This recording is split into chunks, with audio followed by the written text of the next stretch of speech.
The man in apartment 4B died before I moved into the building. That was the first thing my landlord told me. Not hello, not welcome, not here's where the laundry room is. He handed me the keys, looked past me at the dark hallway behind front entrance, and said, just so you know, the man in 4B died before you moved in. Then he laughed like he had said something clever. I was 26, broke, freshly unemployed, and desperate enough to take a studio apartment in a building where the elevator smelled like burnt plastic and the hallway carpet had stains that looked older than I was. The rent was cheap because the place was falling apart. I told myself that was all. The building was 6 stories tall, built sometime in the 70s, with thin walls, broken intercoms, and yellow hallway lights that buzzed loud enough to hear from inside your apartment. Mine was 4A. The only other apartment on the 4th floor was 4B. Its door was directly across from mine. The first thing I noticed was that 4B had no number. There were 2 small screw holes where the brass plaque used to be, but the number itself had been removed. The door was painted black, not normal black. It looked like someone had brushed over it again and again for years, layer after layer, until the wood grain underneath was gone. The paint was bubbled around the edges. The handle was old brass, dark with tarnish. There was a deadbolt, a chain lock, and a thick strip of duct tape over the peephole. I asked the landlord why the apartment was empty. He shrugged. Previous tenant died. What happened? Heart attack. Then why is the door taped up?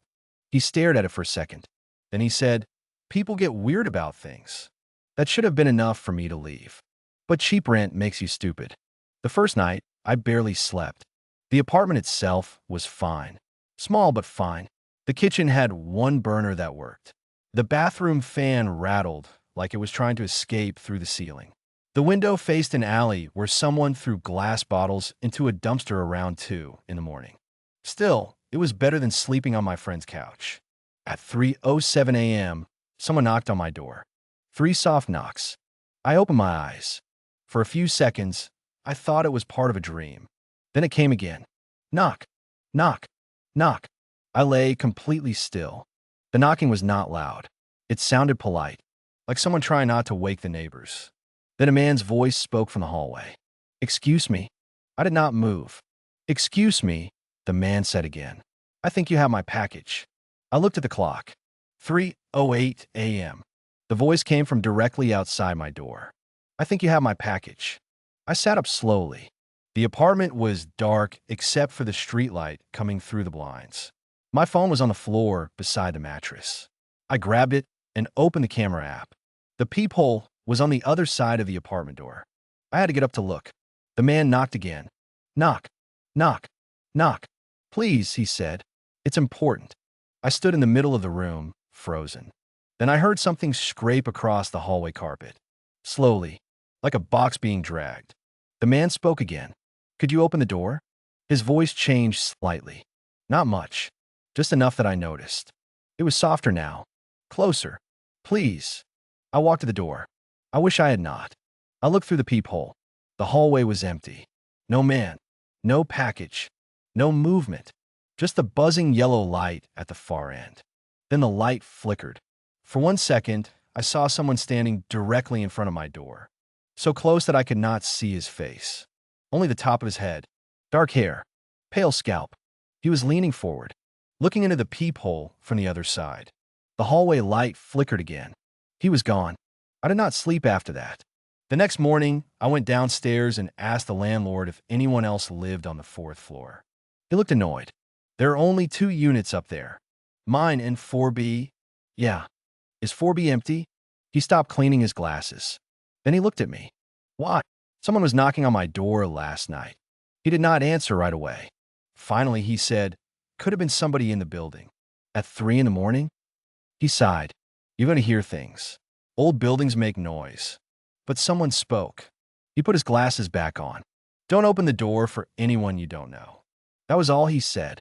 The second night, I put a chair under the door handle. I know that sounds stupid. The door had a deadbolt, but I still did it. At 3:07 a.m., someone knocked again. 3 soft knocks. This time, I did not get up. I stayed in bed and stared at the ceiling. The man's voice came through the door. I know you're awake. My stomach dropped. I heard him breathe. Slowly. Wetly. Then he said, "You should not look through the peephole." The chair under the door handle moved. Just a little. A small scrape across the floor. I got out of bed, grabbed my phone, and called the police. The dispatcher asked what was happening. I whispered, "Someone is trying to get into my apartment." "Do you see them?" "No." "Can you hear them?" "Yes." The man knocked again. The dispatcher heard it.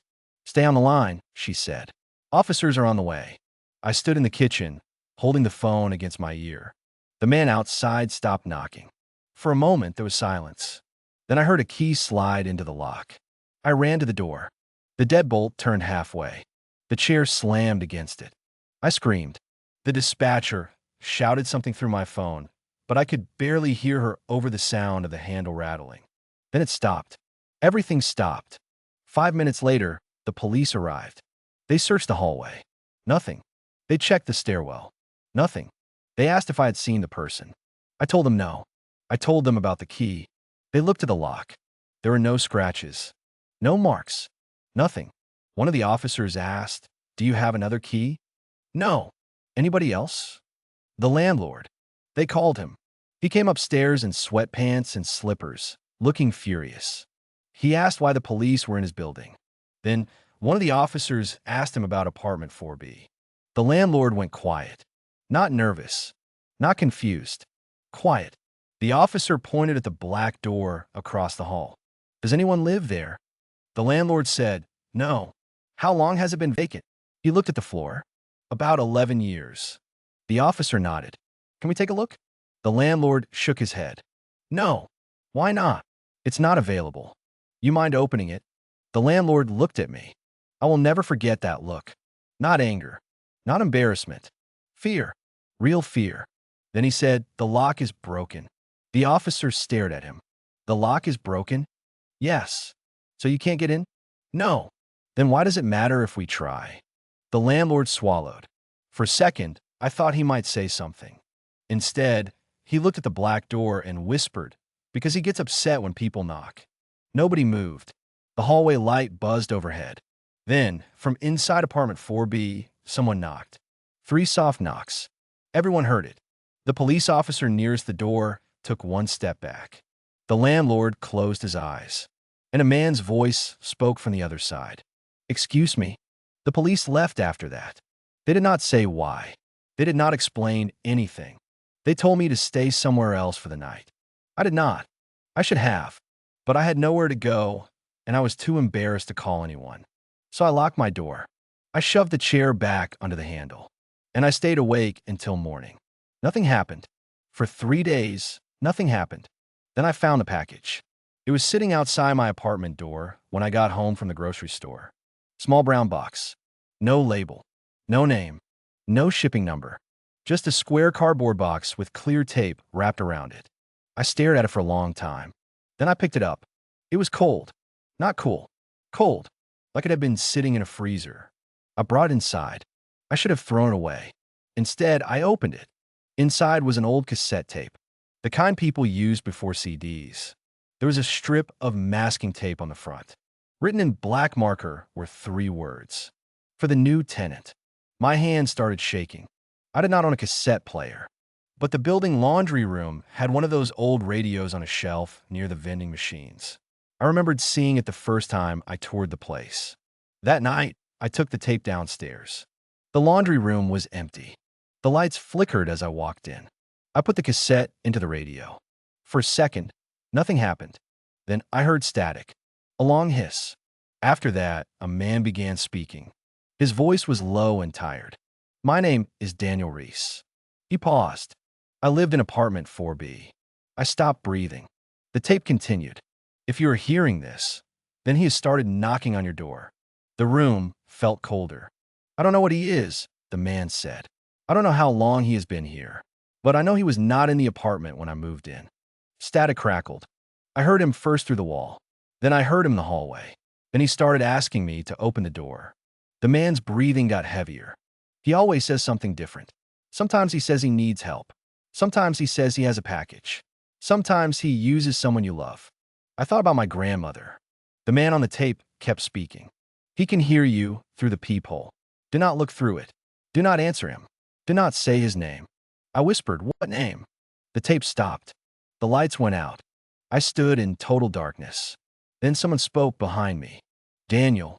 The voice was right next to my ear. I ran. I ran out of the laundry room so hard I hit the wall in the hallway. I dropped the tape. I dropped my phone. I did not stop to grab either one. I ran up 4 flights of stairs. When I reached the 4th floor, apartment 4B was open. The black door stood wide open. There was no light inside, just darkness. I stood at the end of the hall, trying to breathe quietly. Then I heard a man crying inside the apartment. Softly, brokenly. He was saying one word over and over. "Please, please, please." I should have left. Instead, I stepped closer. I did not know why. Maybe I thought Daniel Reese was inside. Maybe I thought he'd been trapped there for 11 years. Maybe I thought I could help him. The apartment smelled like dust and wet carpet. There was no furniture, no lights, no windows that I could see. Just a narrow hallway leading deeper into the dark. At the end of the hallway was a bedroom door. The crying came from behind it. "Please," the man said. I stood in the doorway. "Daniel." The crying stopped. For a few seconds, there was silence. Then the man said, "You said my name." The bedroom door opened. I saw something move inside. Tall. Too tall. Its head touched the ceiling. Its arms hung almost to the floor. It stepped into the hallway, but it had no face. Just smooth skin where a face should have been. Then its mouth opened. Not where a mouth belongs. Lower. Across its throat. And it smiled. I woke up in the hospital the next morning. The landlord was sitting beside my bed. His face looked gray. He told me I had fallen down the stairs. He said the police found me on the 3rd floor. He said I had been unconscious for almost 12 hours. I asked him what happened to apartment 4B. He looked away. Then he said, "You went inside, didn't you?" I did not answer. He pressed his lips together. "It knows where you live now." I stared at him. "What?" The landlord stood up. "He stays in one place until somebody opens the door." I felt my chest tighten. "What does that mean?" He looked terrified. "It means he does not need 4B anymore." I moved out that week. I changed cities. I changed jobs. I changed my number. I never told anyone what happened. For almost a year, I did not hear anything. Then, last night, at 3:07 a.m., someone knocked on my apartment door. 3 soft knocks. I did not move. I did not breathe. Then I heard a man's voice from the hallway. "Excuse me." I closed my eyes. The voice sounded tired, polite, familiar.